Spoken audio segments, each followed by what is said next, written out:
2018 ശേഷം കടുത്ത ഭീതിയോടും നെഞ്ചിടിപ്പോടും കൂടിയാണ് ഓരോ മഴക്കാലത്തെയും വരവേൽക്കാറ്. കേരളം കണ്ട ഏറ്റവും വലിയ ദുരന്തമായ മുണ്ടക്കൈ ചൂരൽമല ഉരുൾപൊട്ടലിൻ്റെ ഭയാനകത ഓരോ മലയാളികളുടെയും ഉള്ളിൽ ഇന്നും താളം കെട്ടി നിൽക്കുന്നു. വർത്തമാനകാലം കണ്ട സമാനതകളില്ലാത്ത ദുരന്തം 2 ഗ്രാമങ്ങളെ ഒന്നാകെ ഇല്ലാതാക്കിയാണ് കടന്നുപോയത്. മലയാള നാടിനെ കനത്ത പ്രളയത്തിൽ മുക്കിയ 2018 കർക്കിടക മാസത്തിലെ ഒരു ദിവസം. അന്ന് മഴ തോർന്നതേയില്ലായിരുന്നു. ഒരൽപ്പം ശമിക്കുമ്പോഴേക്കും മഴ വീണ്ടും അസാധാരണമാം വിധം ശക്തിയോടെ പെയ്തു തുടങ്ങിയിരുന്നു. കേരളം കണ്ട മഹാപ്രളയത്തിന്റെ ആഴവും വ്യാപ്തിയും ഏറെ വലുതാണെന്ന് നമുക്കറിയാം. കാലവർഷം കേരളത്തിൽ ഇപ്പോൾ സജീവമാവുകയാണ്. ഇത്തവണ വരവ് കുറച്ച് ശക്തമാകുമെന്ന് കഴിഞ്ഞ ഏതാനും ആഴ്ചകളായി വെതർമാൻ കേരള പറയുന്നുണ്ട്. നാളെ മുതൽ മഴ ശക്തിപ്പെടുകയാണ്.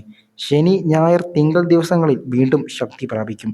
ന്യൂനമർദ്ദമാണ് കാരണം. ഈ മാസം 25ഓടെ കാലവർഷം എത്തിയെന്ന് സ്ഥിരീകരിക്കാൻ കഴിയുമെന്നാണ് മെഡ്ബിറ്റ് വെതറിന്റെ നിഗമനം.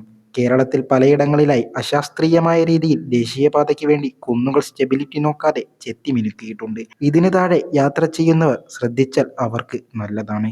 പലയിടത്തും റോഡുകൾ ഉണ്ടാക്കിയത് ആവശ്യമായ അടിത്തറ ബലപ്പെടുത്താതെയാണ് എന്നും സംശയിക്കേണ്ടിയിരിക്കുന്നു. മഴയുടെ ശക്തിയും ജലവിതരണ തോതും അത് മാനേജ് ചെയ്യാൻ മാത്രം കഴിവുള്ള ഡ്രൈനേജുകളുടെ അഭാവവും എല്ലാ പ്രശ്നങ്ങളും ഉണ്ടാക്കും.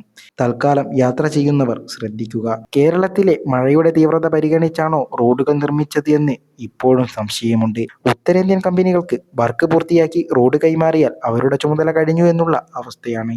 ഇവിടെയാണ് ദുരന്ത നിവാരണ പ്രശ്നങ്ങൾ ഉടലെടുക്കുന്നത്. വരും മാസങ്ങളിൽ ഇത്തരത്തിലുള്ള പ്രശ്നങ്ങൾ നേരിടേണ്ടി വരും. കേരളത്തിൽ കേന്ദ്ര കാലാവസ്ഥാ വകുപ്പ് അതിശക്തമായ മഴ മുന്നറിയിപ്പാണ് പുറത്തുവിട്ടിരിക്കുന്നത്.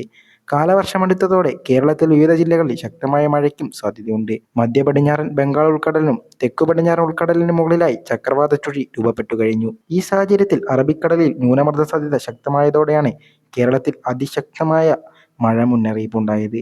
ഇത്തവണയും നല്ല തോതിൽ മഴ കിട്ടുമെന്നാണ് പ്രതീക്ഷ. മധ്യേഷ്യയിലെ മഞ്ഞുവീഴ്ചയും മൺസൂണിനെ സ്വാധീനിക്കുന്ന ഒരു പ്രധാന ഘടകമാണ്. K-File ന്യൂസ് ഡെസ്കിൽ നിന്നും അജയ് ദാസ്.